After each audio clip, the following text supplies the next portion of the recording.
Hello and welcome everyone to the Evolve podcast, supporting you to connect with the power of your soul, to rise above all your perceived limits, and to give and receive more love in all forms. I am your host, Tanya Penny, occupational therapist by degree, illness and trauma guide, spiritual alchemist, and author of the Connect with the Divine You book and journals. And in today's live episode, we are going to be talking about the very important topic of money. And really, I'm here to assist you from money breakdown, whatever your money breakdown might be, to having a breakthrough, or at least by the end of listening to this podcast, a new awareness. And awareness is key to everything. Anytime you want to heal or shift something, we have to have awareness with acceptance. If you become aware and then judge yourself, we go back down into the unconscious, subconscious. We can't change anything. So awareness with acceptance. And again, I'll be offering 1 to 2 souls some support towards the end. And I want to start with, let's see, grab a journal or a notebook, something to write with. And I just want to start with 2 really important money truths. And this isn't just money. So, number 1, abundance is your birthright. It's my birthright. It's all of our birthright. And there's absolutely nothing that we have to do better or more perfectly, or, all of that stuff that it's like, oh, I have to do this and then I'll be worthy of receiving. So we just want to remind everyone that if you are here on the planet right now, that means you are worthy of receiving abundance in all forms. Or I like to say love in all forms. And money is a form of love. Money is a form of love. Truth number 2 is that many of our souls came here, chose to have money breakdown so that we could overcome it, right? Our souls love a challenge. They love growth. They love overcoming, the showing and remembering how powerful we are. And so everybody here, pretty much your soul chose to have a money breakdown and for you to overcome it, right? That's why I'm here. I've had tons of money breakdowns, tons. And so I'm going to be sharing what I've learned with you. And I've been doing this deeper money work when I started to work on healing MS. It was one of those facets of self-love, one of those keys that I had to really shift. I had to look at and shift in order to fully heal, and still working on it to some degree. The MS is gone, but definitely still working through deeper layers of money stuff now. I think like many of us, we just have to understand and accept that there are going to be deeper layers most of the time. So what I'd love for you to do next is to close your eyes. I'm going to invite you to close your eyes unless you're driving. And I'd like you to say, you're all muted. So if you're alone or you feel comfortable doing it, say the word money out loud or silently, whatever works for you. And when you say the word, and maybe you'll say it 3 times, so whatever, again, feels good for you, there's no right or wrong, and just notice when you say the word money. Money. Money. Notice what you feel in your body and where. Noticing any emotions, any thoughts, fears. So just being open, being the observer, and noticing anything that comes up when you say the word money. And there might be a mix of things, right? There might be some positive and there might be some quote unquote negative. There might be both. And then given how you feel, given the feelings in your body, the emotions that are coming up, the thoughts, we're going to rate on a scale of 1 to 10 where you are in this moment with money. So depending on what you became aware of, if it didn't feel good, like not good at all to say money, you might be down towards the end of the scale, right? Like a 0, 1, 2. If you felt some good, maybe some not so good. Maybe you're more in the middle of the scale, a 5. So this is the occupational therapist in me. I can't help myself. But I do also find that when we rate things, then we are able in the future to rate them again and see our progress. So don't judge yourself. Compassion and curiosity. Where are you on a scale of 1 to 10? 10, it is the best I can feel about money. I don't even know why I'm at this workshop or this podcast, unless, it's just to see if she has any other interesting things to say, or I teach people about money, right? So know where you are. There's no right or wrong, good or bad. You're not judging yourself for your number. And when I started this work, I was probably a 1. Like most of the areas that I've needed to focus on in healing everything, including money breakdown, including my body, I was, probably at a 1. And honestly, now I am more towards a 7, 8. I'm not 100% yet. I've still got areas, and we're going to talk about those areas today. There's different areas when you're looking at your money and money breakdowns. So where are you on a scale of 1 to 10? Feel free to put that in the chat. For those that are here live. And we're holding this really safe container today around money and being able to share. Because one of the pieces to healing any money breakdown, again, is acceptance of it and not judging it, but also being able to share it with others that you can trust, right? Because many of us feel like, oh, we're alone. We're the only one dealing with this. And that is so not true. And that can actually hold us back when we realize, you know what, most people on the planet struggle with money. And it might be a different area than you're struggling with of the 3 areas we're going to be talking about, but almost everyone on the planet, even people that have more money than they know what to do with, struggle with money. So why? Let's go to why. Why do so many of us struggle with money? So there's 3 main reasons. And the first reason is you have past negative money experiences or wounds. So we can call it money trauma. And it can be in this life, or it can be from another life, right? So maybe your money wound was or is that maybe your family really didn't have enough.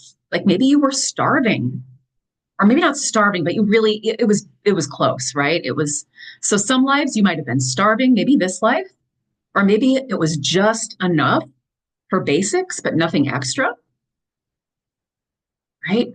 Maybe you got shamed around money, made fun of around money at school, right? I had a really kind of messed up money message, one of my money messages. So I would be called spoiled, right? A spoiled brat from my cousins and their mothers, because my mom only had me. I'm an only child. And they were families of 2 or 3. And so, of course, there was more money to go around in my family, right? Because it was only one child. And then I would go to school and I was considered lower middle class, right? Both of my parents were factory workers. They had definitely had a ceiling of how much money they could receive doing that type of work, right? So I had those mixed messages, right? Here I am, like rich, spoiled, like, looked down on because I had more from my cousins. And then at school, I'm not going to say my friends looked down on me, but I just felt like I'd go to their house and I'd be like, okay, this is so much more than my house, or they had so much more clothes, or you name it, right? They went on trips and I didn't go on trips. Like my family didn't spend money on travel. So I had mixed messages, and both of them were considered wounds. I also heard my parents argue a lot about money. And that's going to also be maybe a wound or a trauma that you haven't thought of before. If your parents argued about money in front of you, or even not in front of you, but you heard it, right? You're still a part of the equation. You experienced it. Maybe you trying to think of, there's so many different money wounds that we could have, again, from this lifetime or other lives. And we're going to get more into those specifics when we go to the 3 life areas. That's the way I'm going to do it today.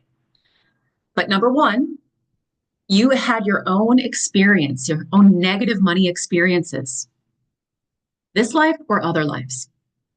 Number 2, you didn't have the experience, but you heard, right? You heard or you saw your family, culture, right? And they passed down their limiting beliefs and fears around money, around their own money wounds.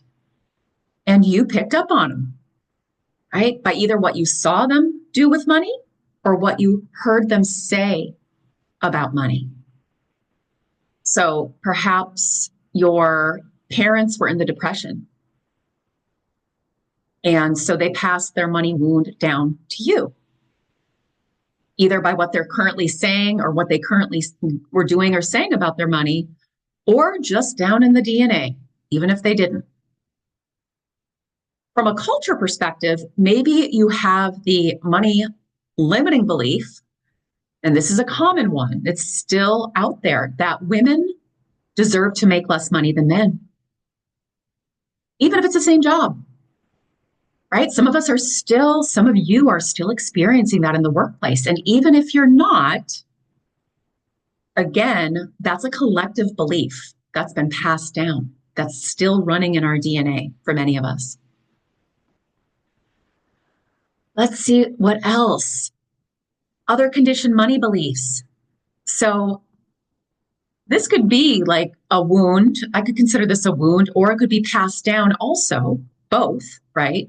My dad would always say, women know how to spend money, but not manage or save it, right? Money going down the drain, women know how to spend, right? So that's also, yes, my dad held that belief, but I think a lot of males, a lot of men probably held that belief in the past. And it was probably true, right? Because if we're not taught, how do we know how to do it?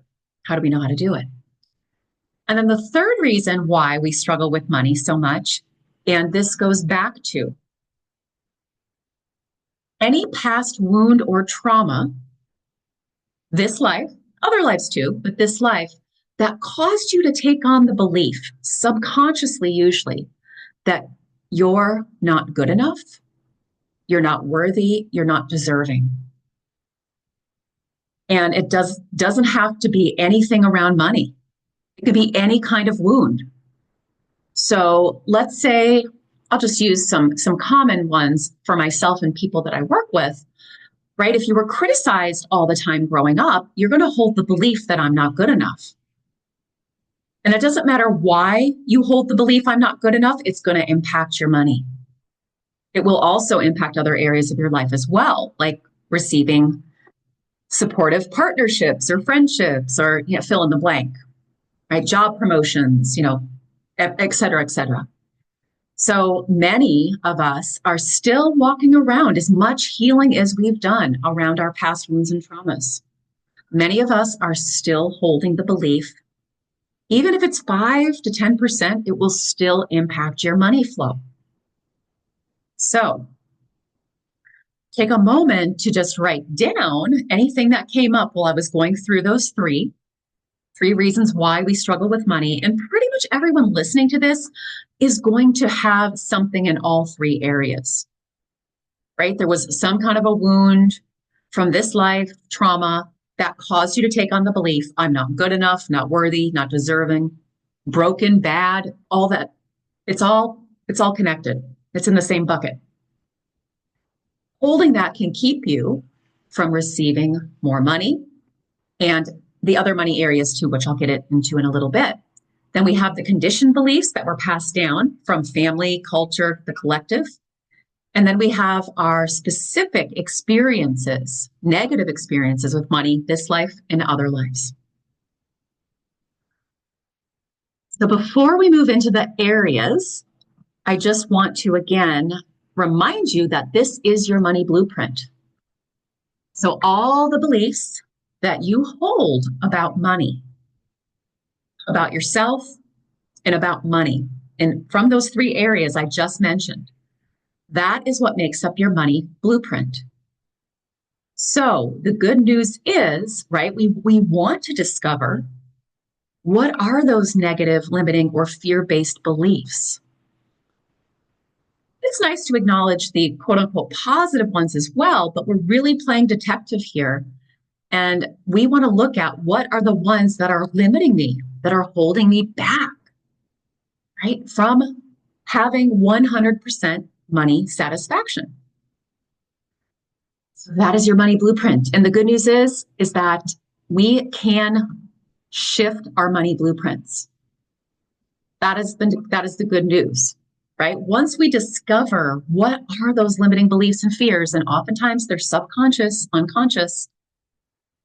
You know, a lot of my clients, I have to point out, oh, well, this happened. So do you see why this is impacting your money, right? We have a hard time connecting the dots on our own.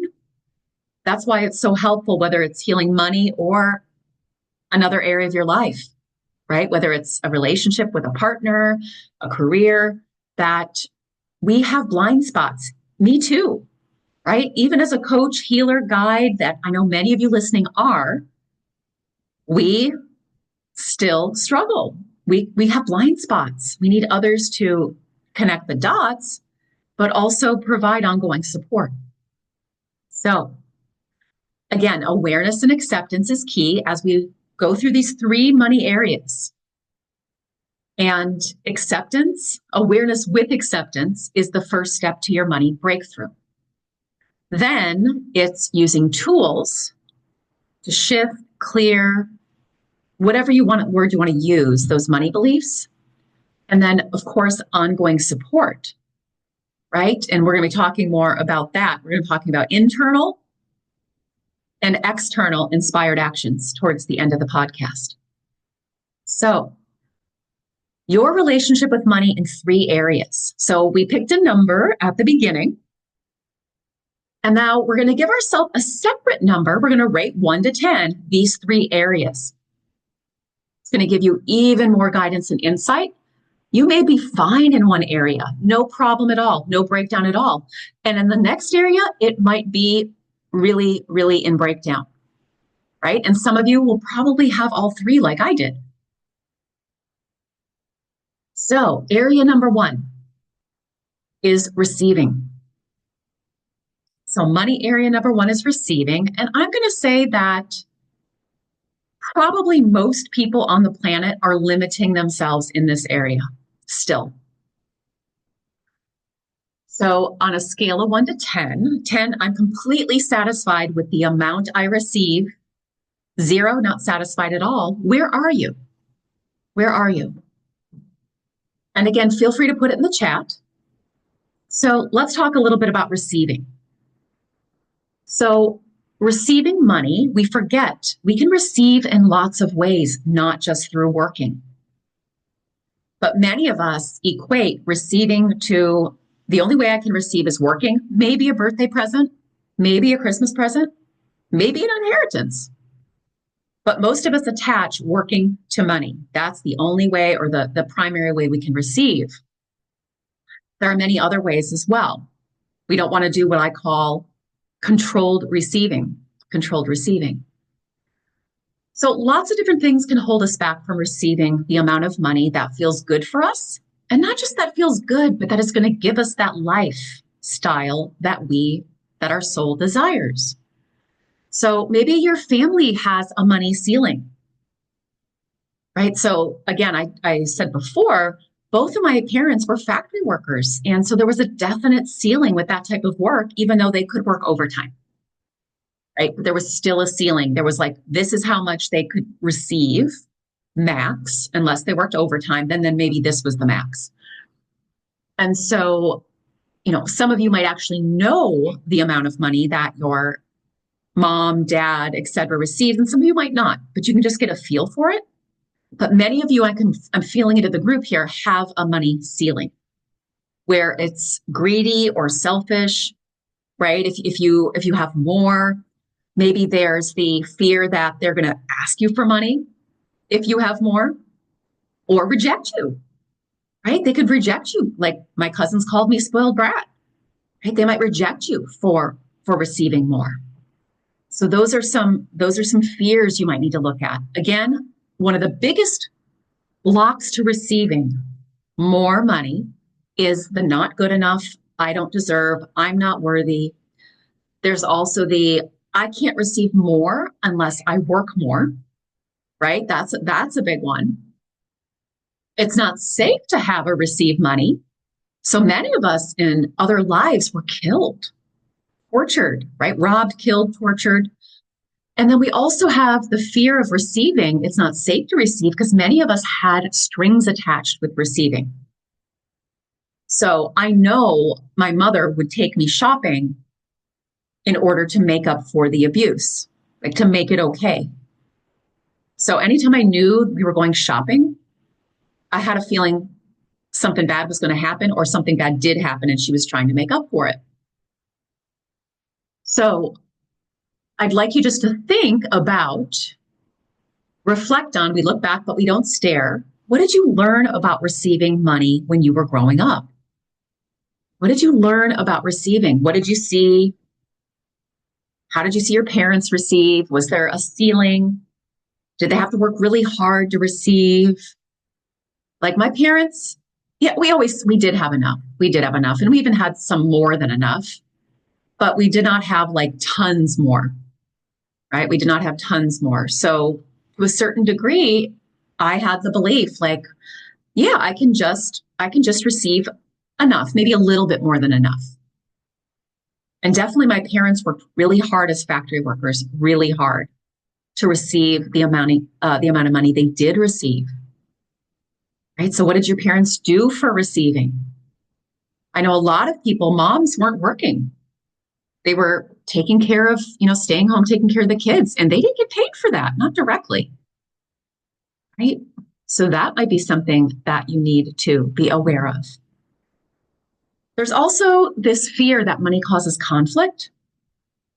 So whether you remember your parents arguing about money or not, that may have been an issue. And so maybe you took on the belief, right? Oh, I don't want to receive more money because it's just going to cause conflict. It's just going to cause conflict. There's also, this one's coming in, that if you receive more, other people are just going to take it anyways. So why bother? So my mom, growing up, my dad would take her paycheck and give her an allowance. So why bother? Why bother receiving more? I can't control it anyways. And guess what? I did the same thing, at least for the first couple of years in my marriage, right? My ex-husband, right? He controlled the money. I'd give him my paycheck. I'd get an allowance just like my mom did until I realized it. And I was like, holy shit, what am I doing? Wow. Right. And that's when I started to do the deeper healing work and looking at all those facets of self-love, money being one of those, and put my foot down and said, I'm not doing this anymore. And that was one of the unravelings of the marriage. Money was one of the main unravelings of our marriage. So again, just taking a moment to write down, what did you see and hear around receiving growing up? And did you actually have any traumas around receiving for yourself, right? Like I shared, I knew that receiving with my parents meant strings attached. Receiving meant pain, either pain, previous pain, or more pain was coming. And that was the way that she made up for it, that my dad made up for it too. Receiving. Okay, again, complete compassion and curiosity. Complete compassion and curiosity, no judgment, whatever's coming up for you. And as we're walking through this, right, again, just the awareness and then discovering what are those limiting belief systems, those fears around money that are keeping me from fully receiving. So area number 2, I call manage/grow. So area number 2, again, you want to rate it on a scale of 1 to 10. Put it in the chat if you would like to. How do you feel that you're doing with managing and growing money? Again, 10, completely satisfied, right? I look at my numbers a healthy amount of time. I keep track of my money, what's coming in, what's going out. Manage, grow, I'm investing, right? Whether it's my 401k or my Roth IRA or stock or whatever, right? Those are all considered area number 2, managing and growing. So I was never taught how to manage money growing up, which makes me laugh because they're saying, remember, you were the financial, what was it called? The secretary in high school? I was the financial secretary in high school for the funds, and I did fine on those. Like managing that. But when it came to my own life, I sucked at it. Like I was so afraid to look at my numbers, and it just seemed so complicated. The whole coming in, going out. Like my dad never taught me how to do it. And in school, we might have had a little bit, but not a lot. And then when I got married, my now ex-husband, he, like my father, didn't believe women could manage money, right? That's why my dad wouldn't teach me. And my ex-husband, I asked him, I said, please teach me. Teach me how to budget, teach me how to manage money. And he would not do it. He would not do it. We'd sit down to do it and he'd start an argument with me, and then I'd be called stupid. And, if I asked any questions, I was dumb, like all of that stuff. So again, when you look back, we want to ask, okay, so what did I see growing up about managing and growing money? So I learned too to save. That's what my parents did. They saved, and they saved for a rainy day.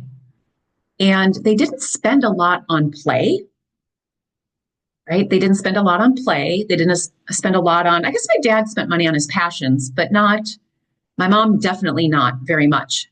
Her passion was shopping, and whenever she went, she would hide it in my bedroom closet, right? So I also learned, this goes back to receiving, or I guess it could also go to giving to yourself, guilt.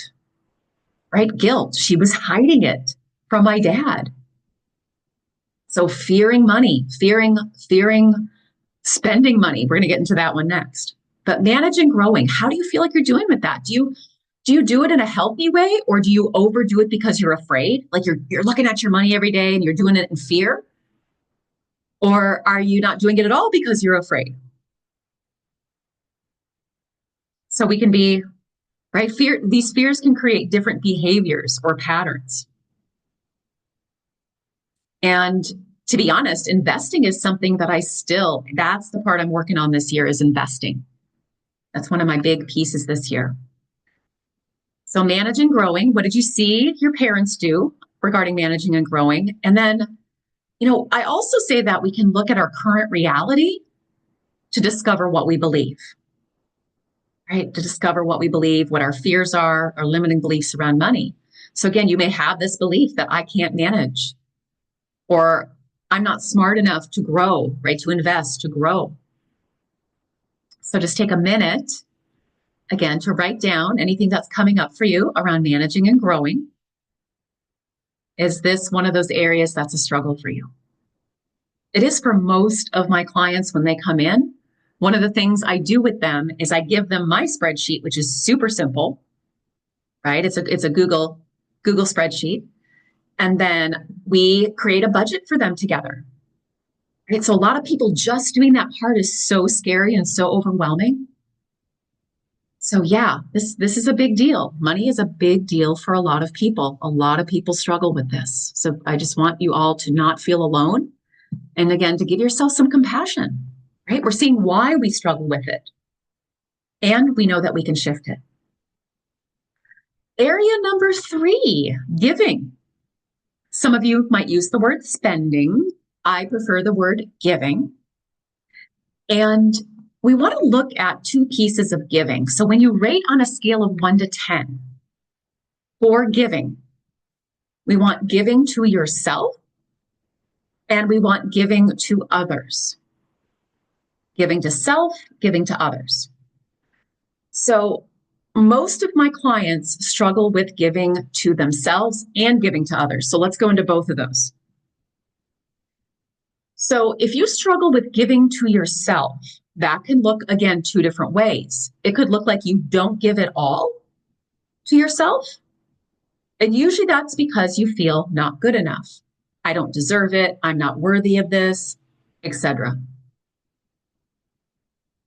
Now, some of you might also overgive to others. Sorry, I'm going to back up. Overgive to yourself because you don't feel good enough. You've heard of shopping therapy.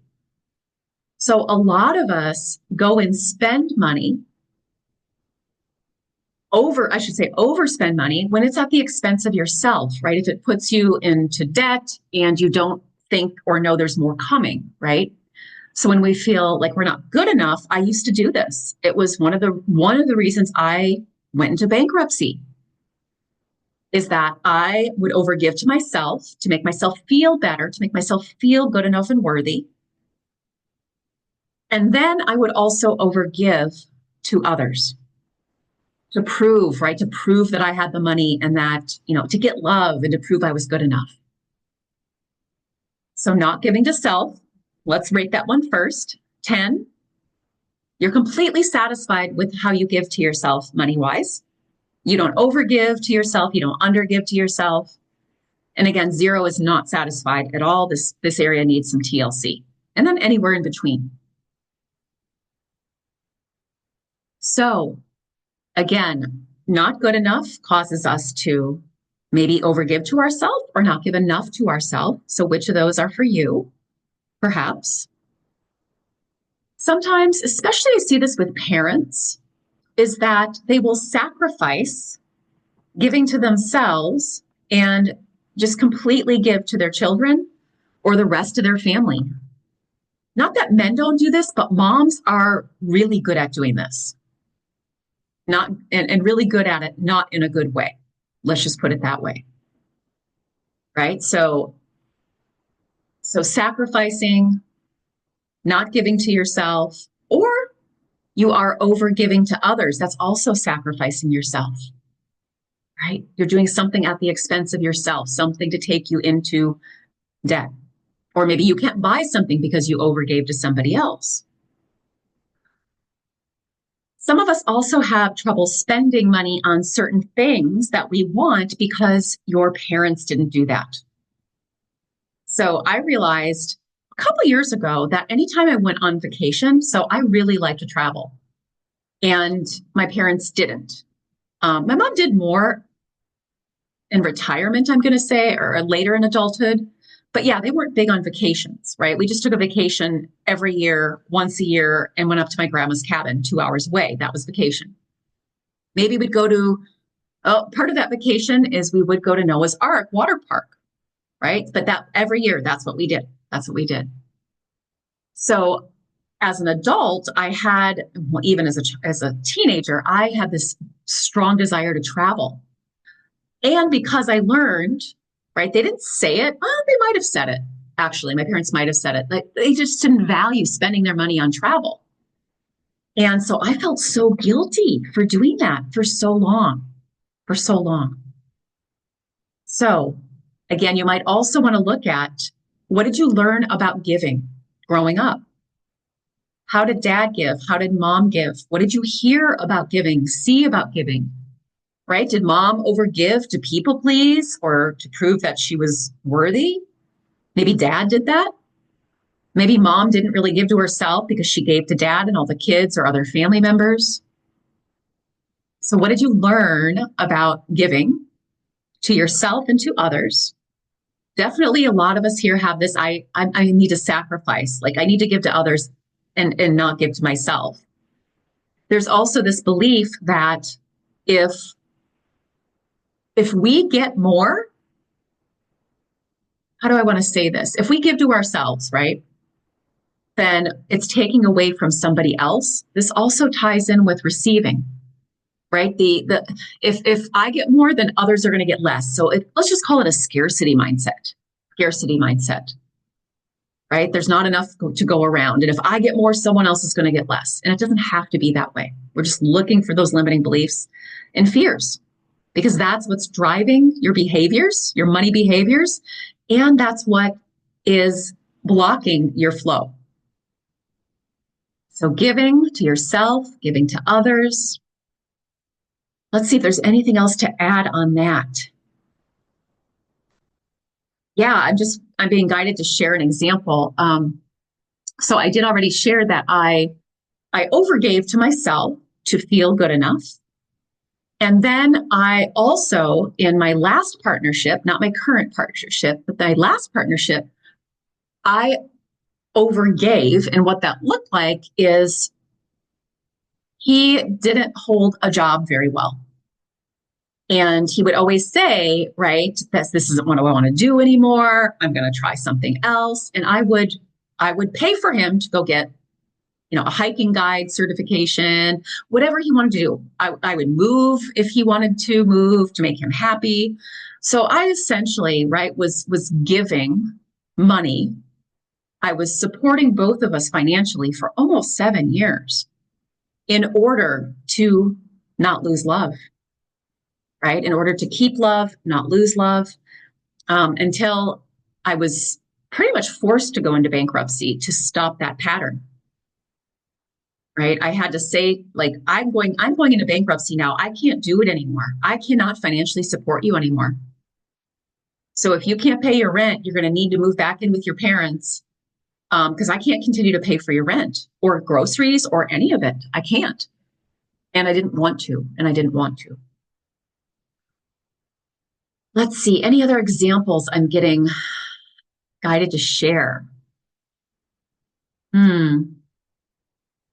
So there's a few other pieces I don't think I've mentioned yet, but they're coming in and they kind of go, I don't want to say, they might weave into a couple of these areas. So a lot of us had in other lives, and maybe some of you in this lifetime, you had a strong spiritual, like you were a nun or you were a priest. And we learned in those lives that it wasn't spiritual to receive more money or any money.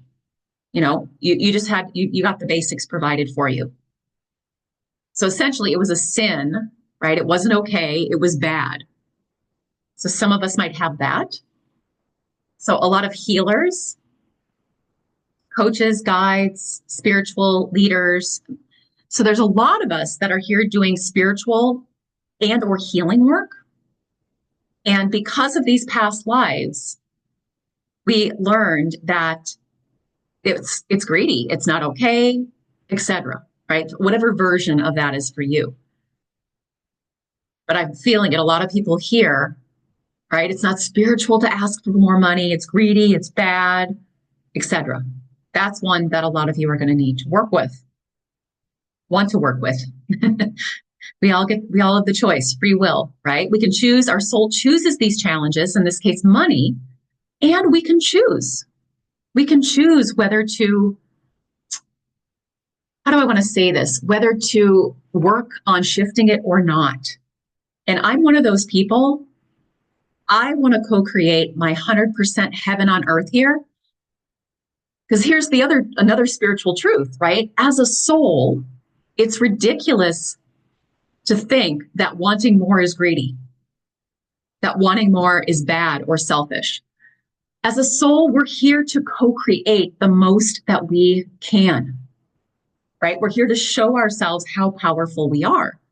And for many of us, it's in the area of money. It's in the area of money. So another giving example that a lot of us struggle with is birthdays and Christmas, right? We should. So anytime you hear yourself say should, I should buy this person a present. I should buy this person a gift. I should spend this much, right? Some of us have families where it's like, oh, everyone's going to buy everyone a gift and it's all going to be $100 each. I'm being extreme, maybe not. But there's like this pressure, even if you don't have it, even if you don't have it. So we have receiving, managing and growing is the second area, and giving to self and others is the third area. So what I'd love you to do, and then I'm going to open up for some guidance. So raise your hand if you want to be considered. I'm going to definitely get to one person, maybe two. So let's talk about beginning to shift. And we've already begun. You just becoming aware of your money limiting beliefs and fears is the first step. So congratulations. And we need to stay in that area of acceptance, not beating yourself up for it. Right? So a lot of us also have this belief that I made a money mistake in the past. Right? And now I can't trust myself with money. From a soul level, there are no mistakes. Just opportunities to learn, opportunities to grow, and to overcome your issues, your breakdowns. That's why we're here. That's why we're here. So to get started, I'd like you to pick one. I know many of you are going to have like all three areas you need to work on it, but right now, which area is hurting you the most? Is it receiving? Is it managing, growing, or is it giving self and others? If you had to pick one for the purpose of just today to start with, pick one and go ahead and share that in the chat if you'd like. Do you want to work on receiving, managing, growing, or giving to self and others? And yes, you can work on all of them, but for now, just pick one. Here's what we do. I work with a lot of people that are superhuman, pretending to be superhuman. And it's like, I need to fix it all, and I need to fix it all yesterday. Right? And then we get completely overwhelmed and even go into paralysis, and then we fail. Right? Then we don't do anything. We don't do anything.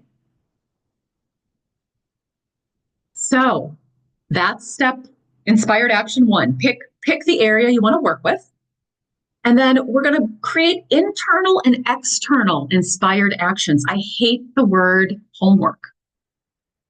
I like to call it inspired actions because it's what my soul is calling me to do. It's not my ego telling me I should do this. Right? It's my soul saying, you know what? Let's work on this so that we can have even more of whatever it is. In this case, money, enjoyment, right? Money doesn't bring happiness, but it sure as hell can bring more joy. Right? More joyful experiences can help you to feel safe and peaceful.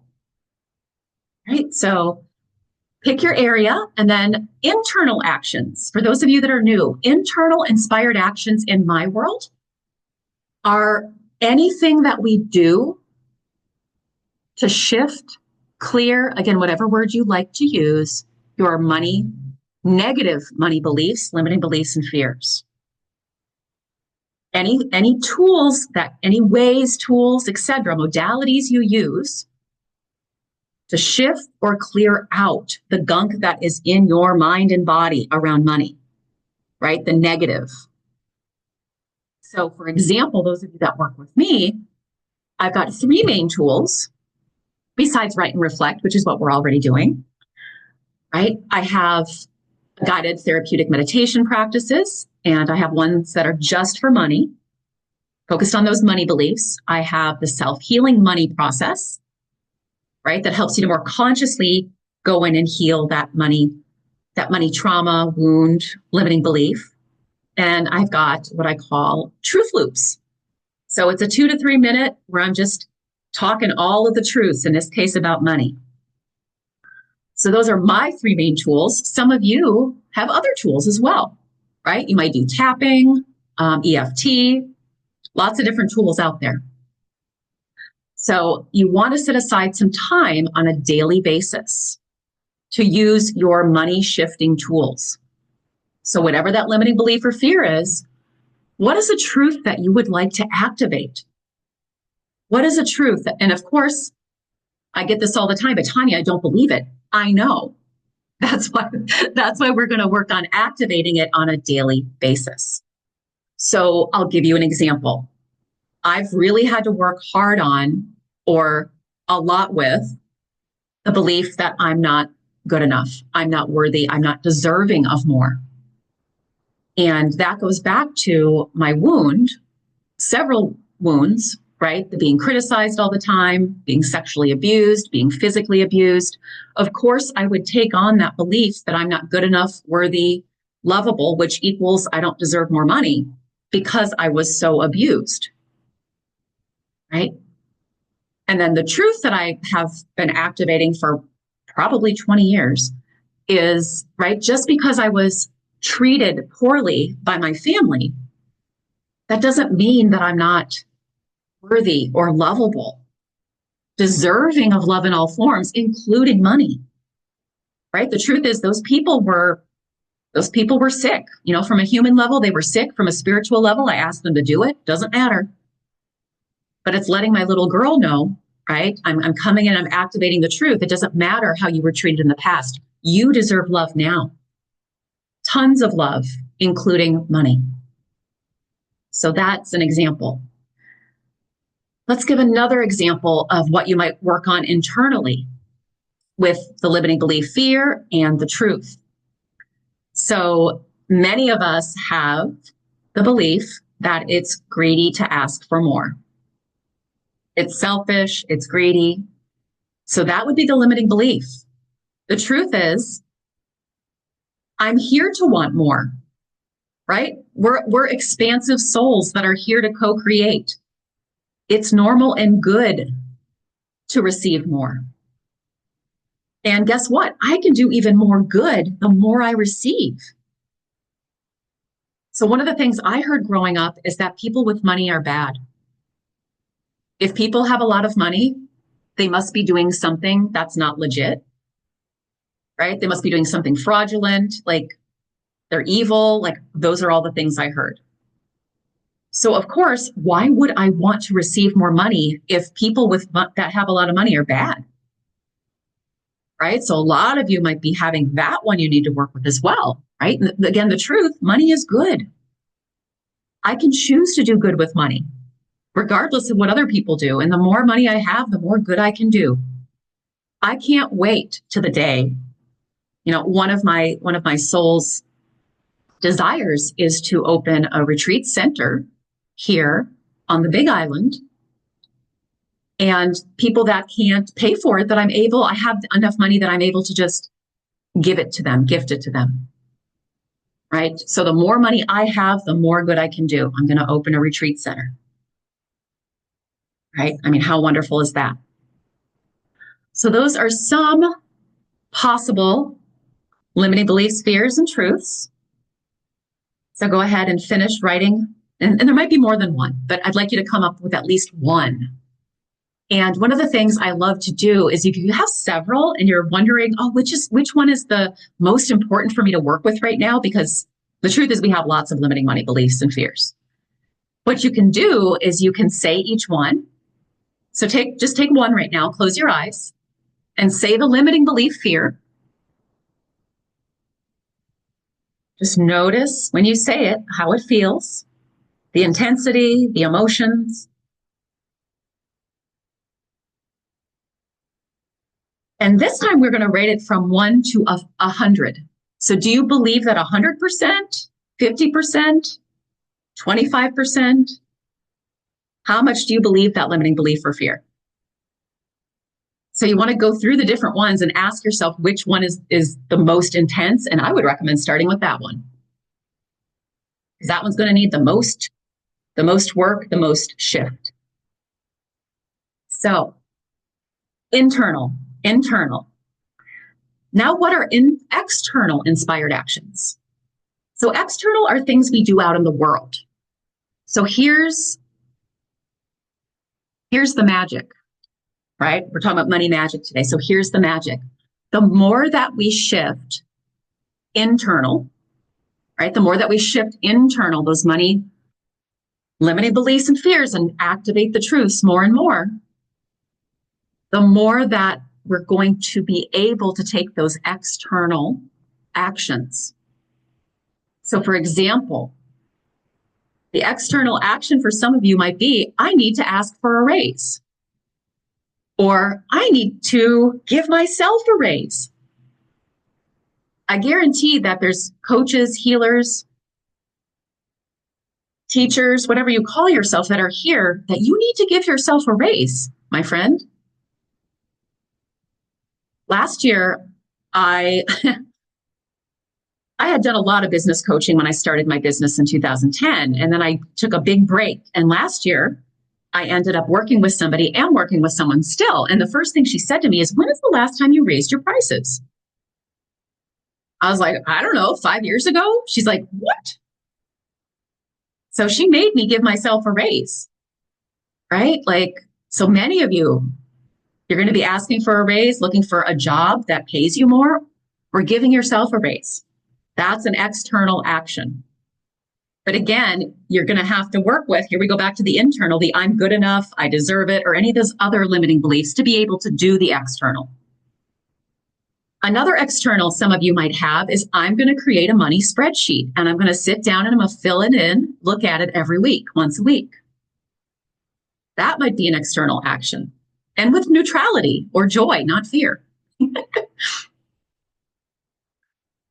Another external action is what I call conscious giving, conscious spending. So you want to practice anytime you go to give money, you want to ask yourself, why am I giving it? Why am I giving it? Am I giving it because number one, I have it.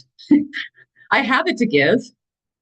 And I'm giving it from the goodness of my heart, perhaps, versus, oh man, I was going to give this to prove I was good enough.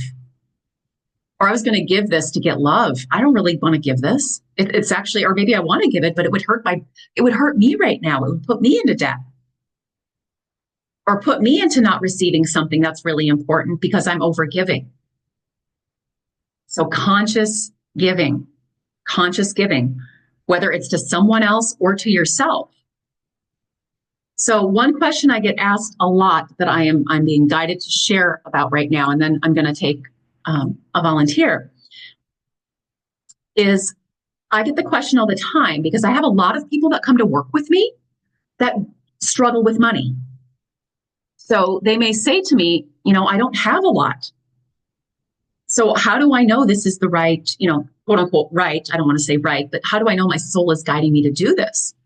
So you always want to ask, if I don't have it now, is it possible for me to have it in the future? More of it? Is this going to help get me more of that? Right? Is buying this thing, in this case, I'm talking about coaching, guiding, whatever. If I invest this in myself, is it going to help me receive more in the future if my struggle's receiving? And every single person that has come to work with me who struggled with money has a shift within 6 months. Sometimes a little bit longer, but usually 6 months. Again, because we are doing this deeper work. So come up with one internal and one external inspired action. And you can be specific. I'm gonna use this money shifting tool once a day, whatever it is, whatever your money shifting tool is. Right? So I might put on mine, I'm going to listen to my money guided therapeutic meditation practice as I go to bed at night. Right? That's unconscious. It's happening while I'm sleeping. And I might also do my money self-healing process 3 times a week. They're about 15 minutes, and I have to be conscious to do that. And I'm going to consciously show up and do that and work with the part of me, right, that's holding that belief. And then, of course, external, I gave those, and you might want to put those in your calendar, right? Your external inspired actions and your internal, you might actually want to schedule them in your calendar, not just write them down and then close your journal or notebook and forget about them, which is what a lot of us do, right? We want to actually get it on the calendar and show up for it. So that's something else that I meant to say. how are you showing up for your money? If you're ignoring your money, makes sense that you can't receive more, right? If you're ignoring it, if you're afraid of money, that's also going to repel receiving more, right? It's crazy. It's crazy. I even have people that they'll get, all of a sudden they'll start getting a lot more money and they'll start having bills that are like, oh, the dog's got a huge vet bill or this or that. So we can even receive and then we can lose it. That might be another belief, right? I can receive it, but then it's always going to be taken away from me or I'm going to lose it. That might be another one that some of you need to work with. And then the last piece, and then we're going to take one person at least. Yes, ignoring it is under managing. Absolutely. Not looking at your numbers. I happened to catch that in the chat. So I'm answering that question. Yes. Ignoring it goes under managing it. If you're not looking at your money, that's not managing it. That's the opposite of managing it. So great question. Great question. And the other one I'm to bring up is, and this goes with giving, but it also goes with receiving. So are you honoring your money agreements? Are you paying your bills on time? Right? When we pay our bills on time, that's honoring our money agreements. When we honor our money agreements, we open up to receiving more. So that goes under giving. And when you do give, right? When you pay your electric bill, for example, are you doing it with like, right? Like pissiness? Or are you doing it with gratitude? Like, thank God I've got electricity. Some people don't, right? So that all goes with giving, honoring your money agreements. Because if you're not, that's going to bite you, right? So I have some clients, right? If they're not honoring their agreements, their clients aren't honoring theirs. So we always want to look at that again with compassion and curiosity. We're not judging ourselves, beating ourselves up for any of this. All right. Let's go now to my favorite part, which is supporting someone. So I'm going to go ahead and I got to stop the focus mode. All right. So let's go to Diana. I'm going to pin you, my dear. And then I am going to ask you to unmute.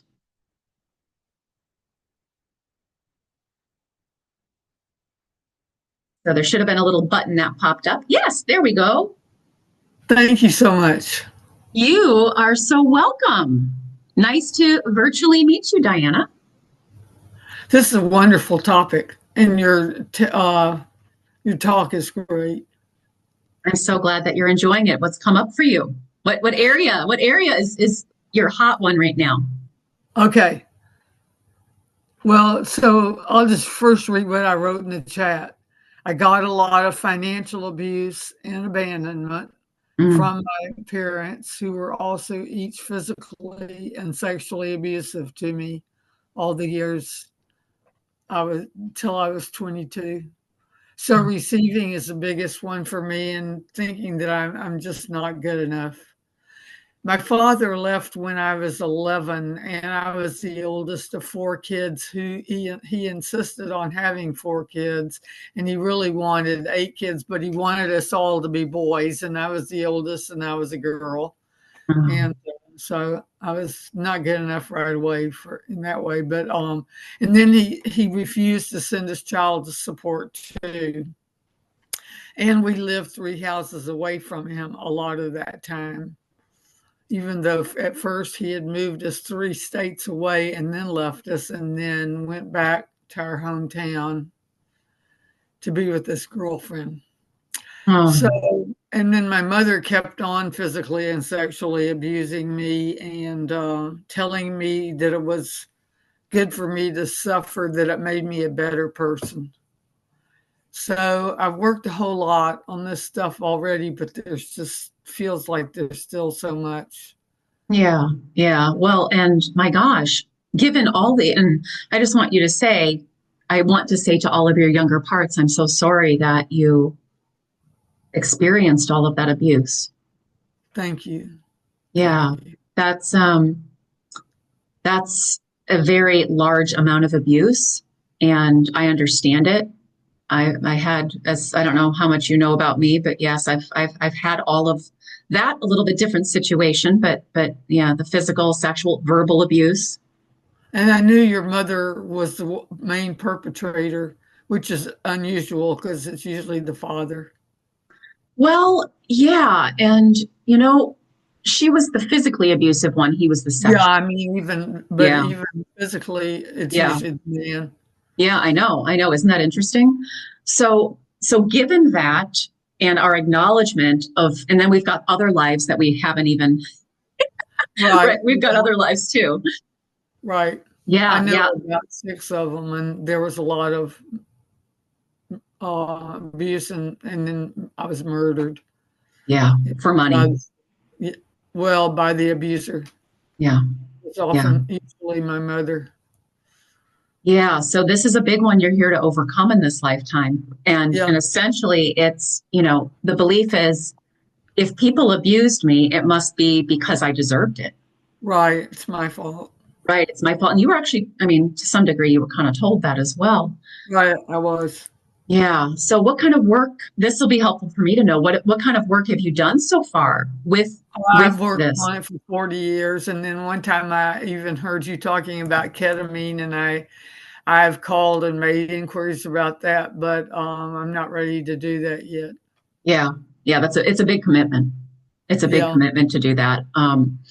Yeah, you really got to be ready for that. So right now what we can do, so what I'm seeing is, there's more of this what I call being a divine parent, right? We're stepping in, and if you can close your eyes, and I'd like you to go back to, and again, we're not going to relive it. We don't need to have specific memories, but we're just going to go back to younger you and just acknowledging all of the abuse.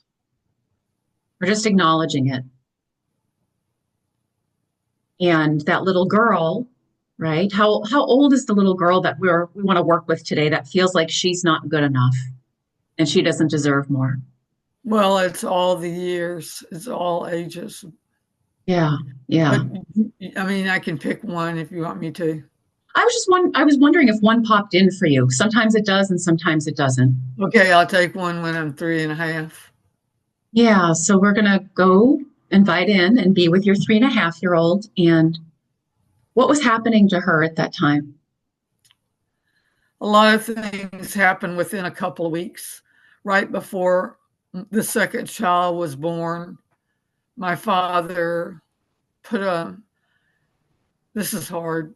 It Yeah, might be hard for the listeners too, but my father put a loaded gun into my vagina and did a Russian roulette thing with it to kind of guarantee that the second child would be a boy. wow. That's horrible, sweetie. And you remember that? I've written about it a lot with my non-dominant hand, and it Yeah. feels like it's true. Oh, And yeah. he had been in World War II, and I don't know if that's where he got it or Yeah. earlier.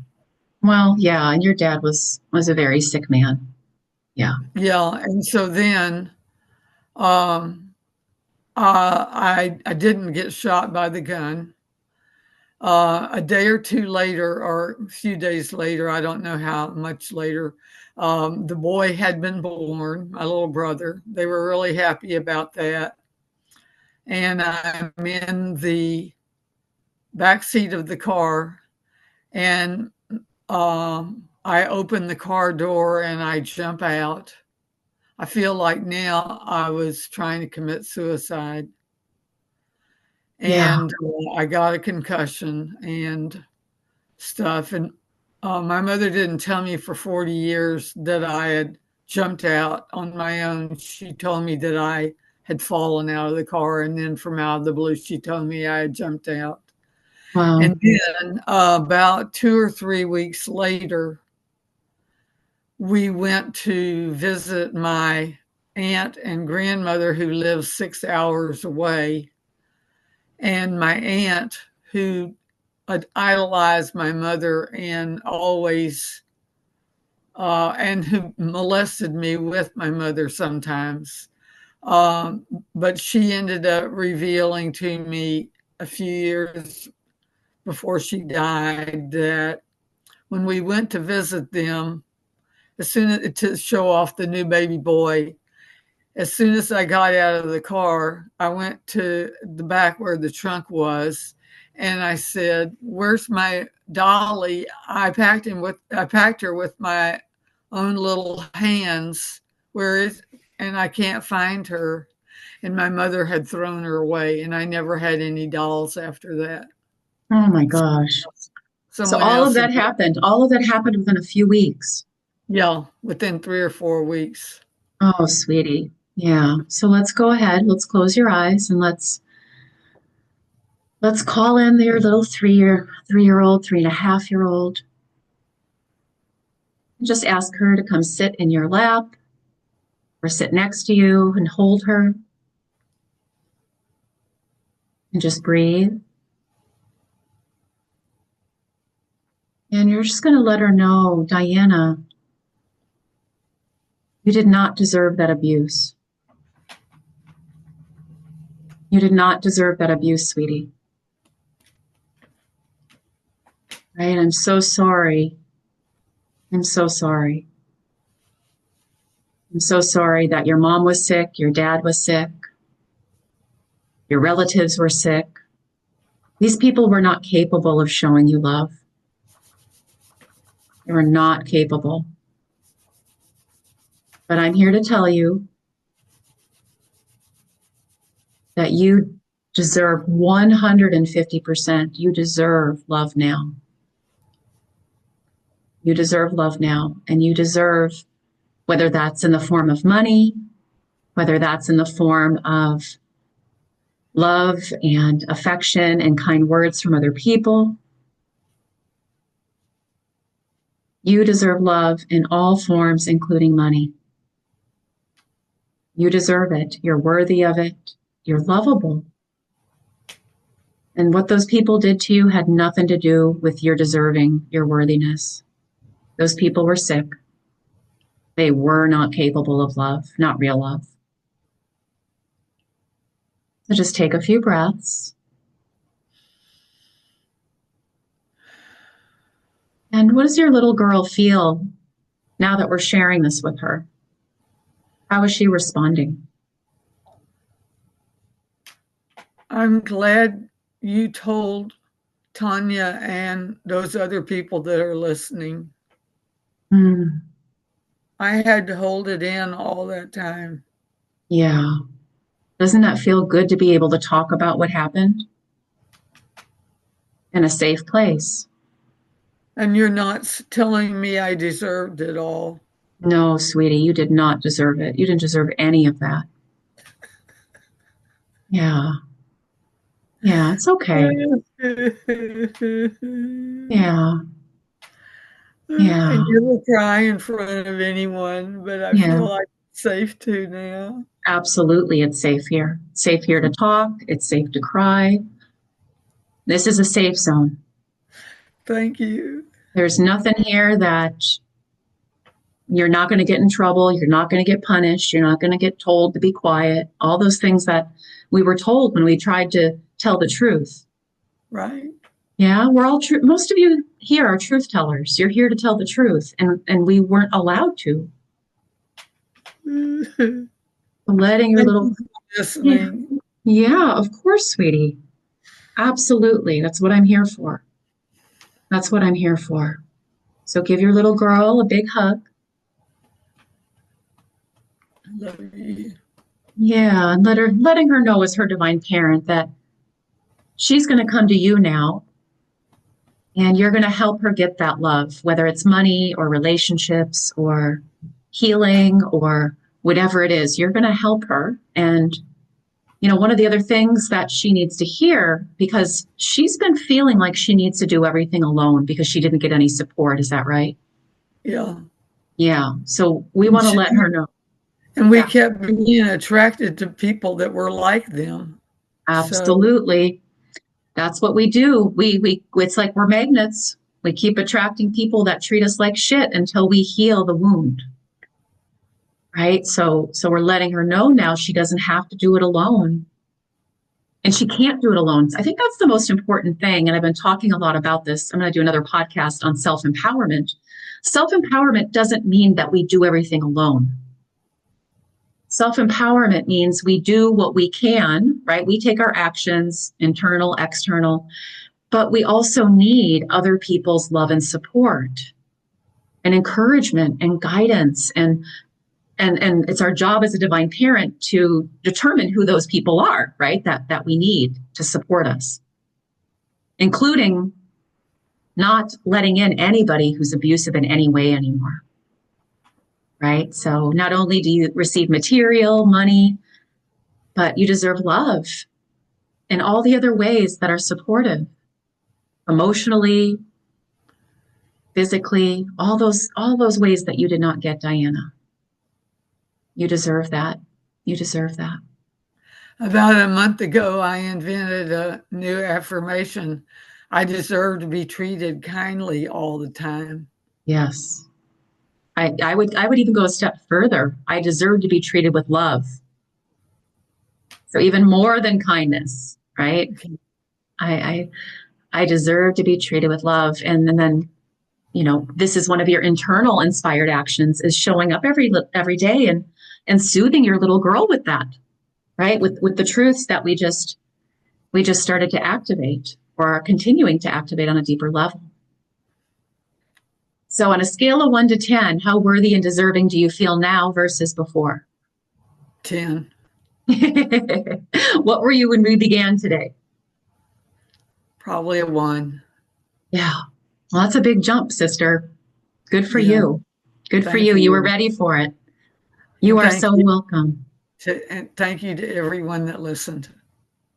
Yes, thank you to everyone. This is a safe container, and we couldn't do this without everyone that's here, right? Whether it's live or the replay, we're all connected in energy. So thank you, Diana, for sharing your heart and being vulnerable with us today. That's part of healing. Thank you for calling on me. Mwah. Sending you lots of love. I'm going to unpin. Thank you. You are so welcome. I'm going to mute you again. And look at how much time. Wow. We really went beyond the hour today. So I'm not going to take somebody else right now, but I am going to give a few little other suggestions. So let me just go ahead and go back to focus mode. Perfect. All right. So again, we want to pick one area to get started with. And we want to have at least one internal inspired action, right? A money tool to clear out the gunk and to activate what's true. Like with Diana, we worked on the big one. That's for a lot of us, the I'm not good enough, I'm not worthy, I'm not deserving of love equals money, right? So if any type of abuse, we're going to have that one. Any type of, and when I say abuse, teasing can also be trauma, abusive, a wound, whether it's at home or at school. Being ignored, right? Being ignored or neglected in any way. So internal, and then at least one external inspired action, something you're going to do out in the world. And then for those of you that would like more support, deeper support to move from money breakdown to money breakthrough, what you can do is just send an email to Tanya at tanyapenny.com and put in the subject line, money breakdown to breakthrough. So I know that you are coming from this podcast. And then please also describe in that email, what is your money breakdown? What are your money issues that you would like support in shifting? And then my team will get back to you, usually within 48 hours, 24 to 48 hours, and we'll give you details on how you can schedule some time with me so that we can move from breakdown to breakthrough, like we did with Diana today. So thank you for joining me for the live Evolve podcast. Feel free, as always, to share this episode with others who would benefit and who wouldn't. Everyone's got money issues. So we can all connect with the power of our soul, right? We're here to move beyond these challenges to overcome them. Our soul chose them. So yes, you are here to overcome it in this lifetime, right? And rise above all your limits, like your money limits with what we're talking about today. And so that you can give and receive. So many of you are good at giving, and I want you to be able to receive more as well. So sending you lots of love, lots of courage, a reminder that you can't do this alone. We're not meant to. So whether it's me or somebody else, make sure you're getting the support that you need. We need, especially those of us that have had a lot of trauma and abuse, we have got to get loving, trusting support, building that trusting relationship with a professional, someone who's been through it as well. That's part of the healing. And then being in a group like this, right? In a group like this is hugely healing when it comes to sharing. That's part of healing our pain and releasing it, including our money wounds. All right. Hope to see you all soon. Sending lots of love and courage. Namaste.